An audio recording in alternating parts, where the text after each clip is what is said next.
I'm honored to have the opportunity to share some thoughts with you on a subject that, in many ways, forms the foundation of all success: confidence.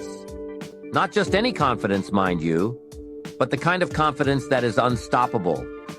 The kind of confidence that, once built, carries you through the highs and lows of life with a steady hand and an unshakable belief in yourself. Now, let me ask you, have you ever seen someone walk into a room and, without saying a word, they command the attention of everyone present? They have this aura about them, an energy that says, I know who I am, I know what I'm capable of, and I'm ready to take on whatever comes my way.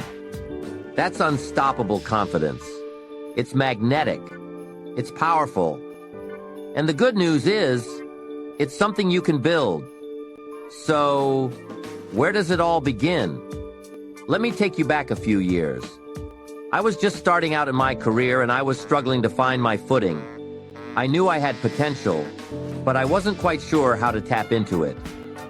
One day, I found myself at a seminar, and the speaker said something that changed my life. He said, "Confidence comes from competence." Simple words, but they struck a chord deep within me. You see, confidence is not something you're born with.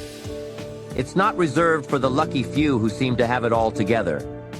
No, confidence is something you build, step by step, day by day.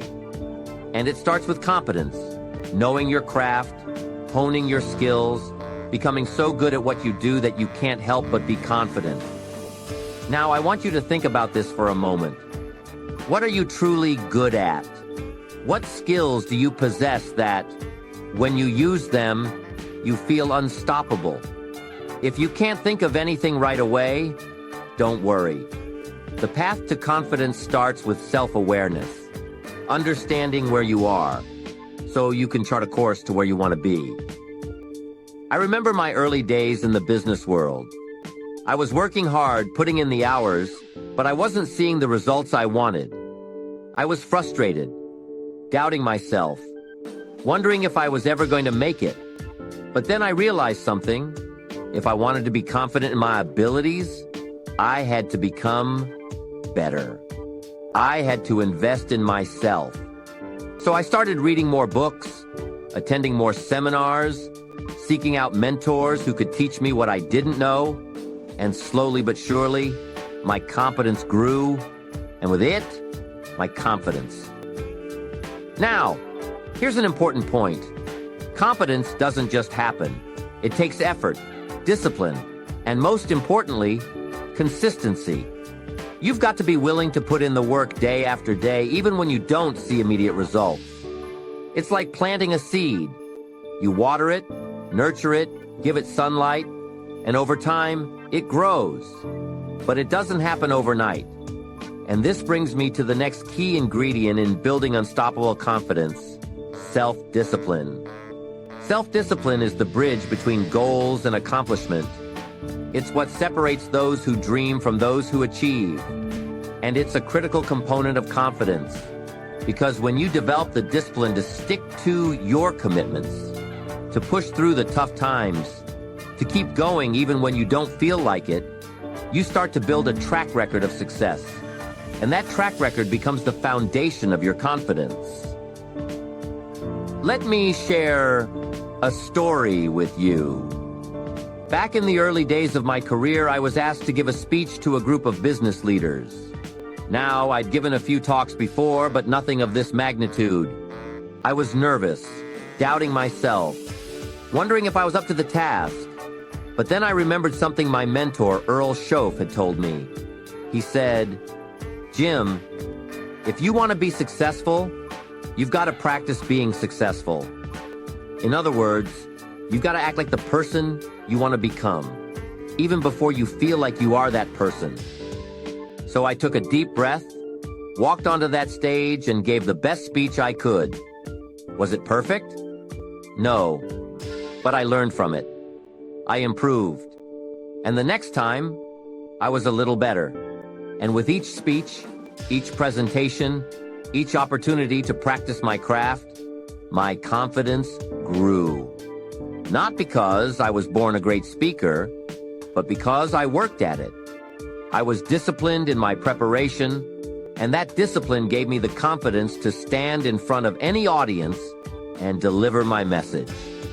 Now, let's talk about something that often gets overlooked when we discuss confidence: self-respect. You see, confidence is not just about what you can do. It's about who you are. It's about knowing your worth, valuing yourself, and treating yourself with the respect you deserve. How many of you have ever found yourself in a situation where you didn't speak up because you didn't think your opinion mattered? Or you didn't pursue an opportunity because you didn't believe you were good enough? That, my friends, is a lack of self-respect, and it's a killer of confidence. One of the greatest lessons I learned in my life is this: you teach people how to treat you by the way you treat yourself. If you don't respect yourself, don't expect others to respect you. If you don't value your own time, don't be surprised when others waste it. And if you don't believe in your own worth, how can you expect anyone else to? So how do you build self-respect? It starts with the little things. Keep your promises to others and to yourself. Set boundaries. Don't allow yourself to be treated poorly, whether by others or by yourself. And most importantly, be kind to yourself. We're often our own worst critics, tearing ourselves down over the smallest mistakes. But I'm here to tell you, that kind of self-talk is poison. It eats away at your confidence, bit by bit. Instead, practice self-compassion.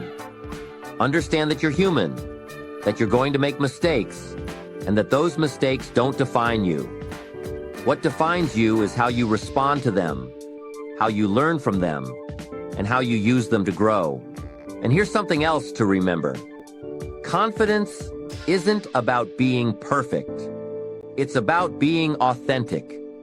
It's about being willing to show up, flaws and all, and say, "This is who I am, and I'm proud of it." Because here's the truth. People are drawn to authenticity.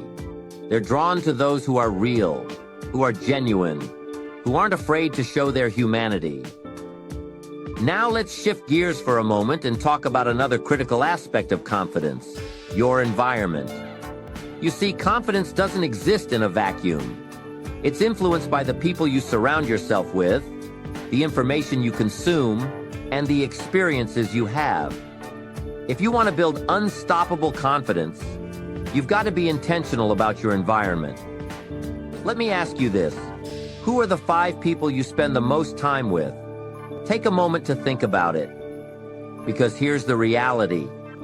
Those 5 people are shaping your life in ways you may not even realize. If they're positive, supportive, and driven, they'll lift you up. But if they're negative, critical, and complacent, they'll drag you down. When I was starting out, I made it a point to seek out people who were where I wanted to be. I found mentors who could guide me, peers who could challenge me, and friends who could support me. And over time, I built an environment that fostered my growth, that encouraged my dreams, and that reinforced my confidence. But it's not just about people. It's also about what you feed your mind. Are you filling your head with positive, uplifting messages? Or are you consuming negativity, fear, and doubt? What you focus on expands. If you're constantly bombarding yourself with thoughts of failure, of inadequacy, of fear, it's going to be very hard to build confidence. But if you make a conscious effort to focus on what's good, on what's possible, on what you're capable of, your confidence will grow. And let me tell you something else. Confidence isn't just about what you achieve. It's about how you feel along the way. It's about finding joy in the process, in the journey, not just the destination. Because here's the thing, life is a journey. And if you're constantly waiting until you reach some arbitrary milestone to feel confident, you're going to miss out on a lot of life. So, celebrate your wins, no matter how small.